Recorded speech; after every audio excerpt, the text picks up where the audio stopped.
साथियों, जहां तक हमने पढ़ा है टंट्या भील का जो इतिहास है, उस इतिहास में अंग्रेज और जो यहाँ का सामंतवादी लोग थे, उन्होंने टंट्या भील को फंसाने के लिए बहुत सारे इनाम रखे थे।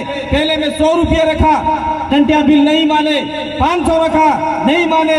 1000 रखा, नहीं माने। और अंतिम तक मैंने जो पढ़ा है 1500 रुपये टंट्या भील को पकड़ने वाले को इनाम दिया जाएगा, ऐसा रखा था।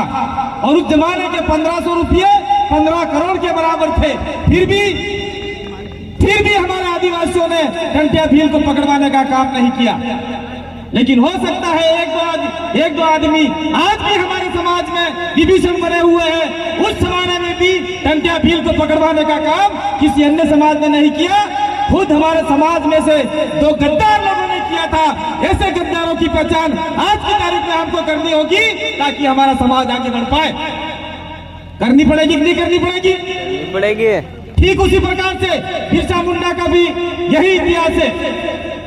मैं थोड़ा सा वापी साहब के मध्य प्रदेश के जो आजकल जो घटनाक्रम हो रहा है, उस घटनाक्रम पे 2 बातें रखना चाह रहा हूं। संचालक महोदय, मुझे थोड़ा सा माफ करना, क्योंकि हमारे आदिवासियों के साथ में ऐसा हो रहा है। अभी आप लोगों ने देखा होगा रतलाम के अंदर 1800 हेक्टेयर जमीन जो आदिवासियों की है, जो हजारों साल से आदिवासी जिसमें अपनी खेती, अपना कुआं है, अपनी बावड़ियां हैं, अपने जानवर हैं, खेत खलियान है, उसके ऊपर हजारों साल से हमारे पूर्वज खेती करते आए हैं।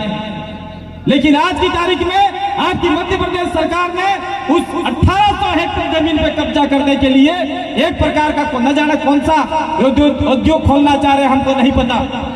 और वो लोग, हमने कई साल भी आपके इधर से भी बहुत सारे साथी आए थे मध्य प्रदेश के, आपके मध्य प्रदेश के, राजस्थान के, गुजरात के। रतलाम में बहुत बड़ा सभा हुआ था और हमने विरोध किया। लेकिन अभी हाल फिलहाल में 15 नवंबर बिरसा मुंडा जन्म जयंती के ऊपर वहां के आदिवासियों ने पैसा इकट्ठा किया था और पैसा इकट्ठा करके बिरसा मुंडा के स्टैचू लगा रहे थे। लेकिन उसी समय में एक विशेष पार्टी के लोग भी एक यात्रा निकाल रहे थे और वहां के आदिवासियों ने उनका विरोध नहीं किया था, और किया भी हो हमको नहीं पता। लेकिन उन लोगों को आज की तारीख में एमपी सरकार ने उनको जेल में डाल रखा है। जो आदिवासियों की आवाज उठाना चाहता है, उसको सरकार, चाहे एमपी की हो, चाहे गुजरात की हो, चाहे मध्य प्रदेश की हो, सारे देश की सरकार आदिवासियों के ऊपर गंदी नजर से देख रही है आज की तारीख में। लेकिन हम लोग देखते आए हैं, अभी हमारे संचालक महोदय ने मना किया है, लेकिन मैं अपनी बात यहाँ लेके जाना चाहूंगा, क्योंकि बाहर से आए हैं, सत्य बात सबको कड़वी लगती है। आज हम लोग देखते आए हैं, जब हम लोग जय आदिवासी, जय जोहार बोलते थे, तब हमारा विरोध होता था कि नहीं होता था? आज हम लोग देख रहे हैं, आपका देश का प्रधानमंत्री नरेंद्र मोदी भी आदिवासी इलाके में आकर सबको बोलता है जय जोहार, जय जोहार। नरेंद्र मोदी जी बोल रहे हैं।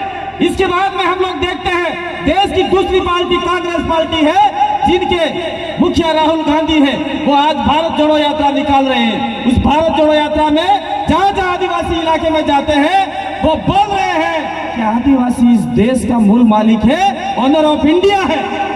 जब हम लोग बोलते थे, वो लोग हमको कहते थे ये गलत बोल रहे हैं। आज उनको मजबूरन बोलना पड़ा, ये ताकत जयस की है, ये ताकत आदिवासी परिवार की है, ये ताकत बिल प्रदेश की है। ये हमको आज हमने विभिन्न सरकार को बता दिया।